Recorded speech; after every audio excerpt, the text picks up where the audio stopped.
Chapitre 4. Le jour suivant, le fantôme se sentait faible et fatigué.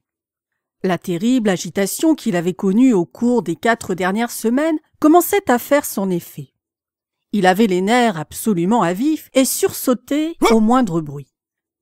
Durant 5 jours, il garda la chambre et, réflexion faite, il renonça à l'entretien de la tache de sang sur le sol de la bibliothèque. Si la famille Otis n'en voulait pas, c'était donc qu'elle ne la méritait pas. De toute évidence, ces gens vivaient dans un univers bassement matérialiste et étaient tout à fait incapables d'apprécier la valeur symbolique de phénomènes sensoriels. La question des apparitions fantasmagoriques et la formation des corps astraux était bien entendu d'une toute autre nature et allait échapper à son contrôle. Il était de son devoir absolu d'apparaître dans les couloirs 1 fois par semaine et d'émettre des cris inarticulés à la grande fenêtre en encorbellement le 1er et le 3e mercredi de chaque mois. Et il ne voyait pas comment il aurait pu se soustraire honorablement à ses obligations. Il était vrai qu'il avait mené une vie détestable, mais d'un autre côté, en ce qui concernait le domaine surnaturel, il était consciencieux à l'excès. Les 3 samedis suivants, en conséquence, il suivit le couloir entre minuit et 3 heures, prenant toutes les précautions possibles pour n'être vu ni entendu. Il ôtait ses souliers, marchait à pas aussi légers que possible sur les lattes vermoulues du plancher, portait une grande cape de velours noir et veillait à utiliser le lubrifiant indien pour huiler ses chaînes. Je dois avouer que ce n'est pas sans beaucoup de répugnance qu'il se contraignit à se servir de ce produit. Cependant, un soir, tandis que la famille était en train de dîner, il se faufila dans la chambre de Madame Otis et emporta la bouteille. Sur le coup, il se sentit un peu humilié, mais par la suite, il fut assez avisé pour admettre que cette invention avait beaucoup de bon et que, jusqu'à un certain point, elle servait ses desseins.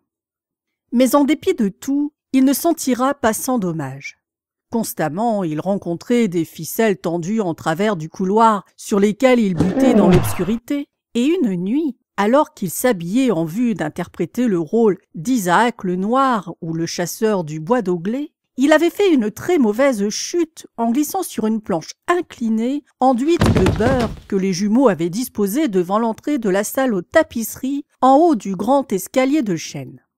Ce dernier affront l'avait mis dans une telle rage qu'il avait résolu de réaffirmer sa dignité et décidé d'aller rendre visite aux jeunes insolents étoniens la nuit suivante dans son fameux rôle de Rupert le Téméraire ou le Comte sans tête. Il n'avait pas apparu sous cette forme depuis plus de 70 ans.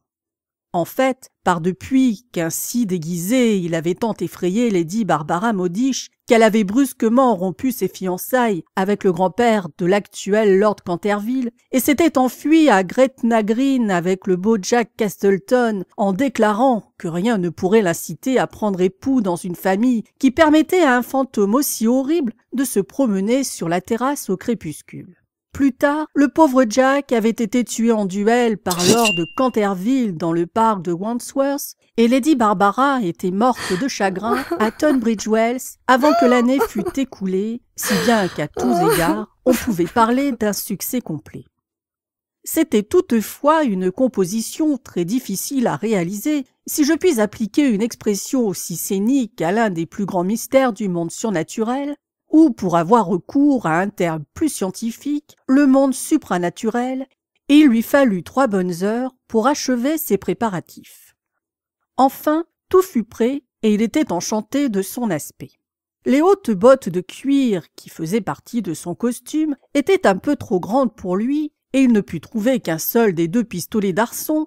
Dans l'ensemble, il était satisfait, et à 1h15, il traversa la boiserie et commença à longer le couloir à pas comptés.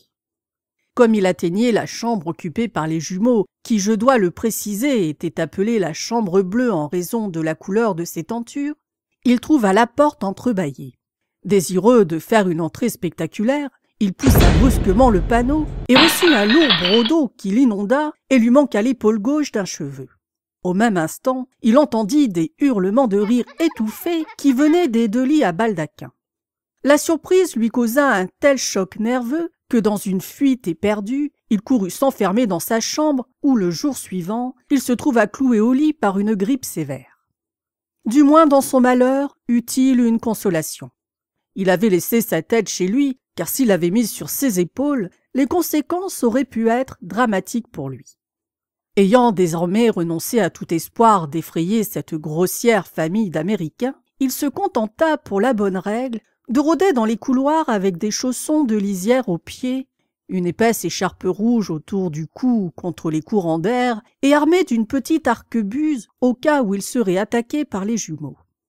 Ce fut le 19 septembre qu'il reçut le coup de grâce.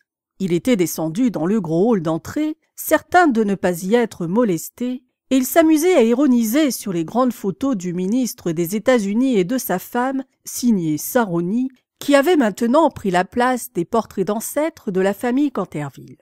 Il était vêtu simplement, mais avec élégance, d'un long linceul souillé de terre de cimetière, avait attaché sa mâchoire avec une bande de tissu jaune et portait une petite lanterne ainsi qu'une bêche de fossoyeur.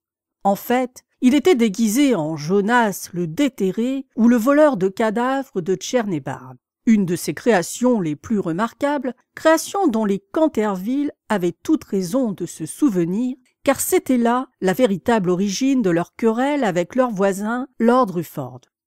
Il était environ 2h30 du matin, et pour autant qu'il pouvait en juger, rien ni personne ne bougeait. Comme il s'approchait de la bibliothèque pour voir s'il restait quelques traces de la tache de sang, soudain lui sautèrent dessus, surgis d'un coin sombre, 2 silhouettes qui agitaient frénétiquement les bras au-dessus de leur tête en lui hurlant « Bouh !» à l'oreille. Pris de panique, ce qui dans sa situation était rien moins que naturel, il se rua vers l'escalier, mais se heurta à Washington Otis qui l'attendait avec le grand pulvérisateur du jardin. Ainsi cerné de tous côtés par ses ennemis et presque à leur merci, il s'évanouit dans l'énorme poêle de fonte qui, par bonheur pour lui, n'était pas allumée et réduit à battre en retraite en se faufilant dans les conduits et les cheminées, il parvint chez lui dans un affreux état de saleté, de désordre et de désespoir. Par la suite, on ne le revit plus jamais s'aventurer dans une expédition nocturne. À plusieurs occasions, les jumeaux le guettèrent et semèrent chaque soir les couloirs de coquilles de noix aux grandes dames de leurs parents et des domestiques, mais sans résultat. Il était évident que le fantôme était à ce point blessé qu'il ne réapparaîtrait plus. En conséquence, M. Otis se remit à sa grande œuvre sur l'histoire du Parti démocrate, à laquelle il s'était attelé depuis plusieurs années déjà. Madame Otis organisa un somptueux raout qui émerveilla tout le comté. Les garçons jouaient au hockey, au mistigris, au poker, et Virginia faisait du poney dans les allées du parc, escortée par le jeune duc de Cheshire qui était venu passer la dernière semaine de ses vacances à Canterville Chase. Il était généralement admis que le fantôme s'en était allé, et pour tout dire, M. Otis écrivit une lettre en ce sens à Lord Canterville, qui en réponse lui fit part de tout le plaisir que lui causait cette nouvelle, et envoya ses meilleurs compliments à la digne épouse du ministre. Les Otis se trompaient cependant, car le fantôme était toujours dans la maison, et quoique maintenant à demi invalide, n'était nullement disposé à abandonner la partie, en particulier lorsqu'il apprit que parmi les invités se trouvait le jeune duc de Cheshire, dont le grand-oncle, Lord Francis Stilton, avait naguère parié sanguiné avec le colonel Calbury, qu'il jouerait au dé avec le fantôme de Canterville et avait été découvert le lendemain matin gisant sur le sol du fumoir dans un tel état d'aphasie que, en dépit d'une longévité remarquable, il n'avait plus jamais été capable de dire autre chose que double 6.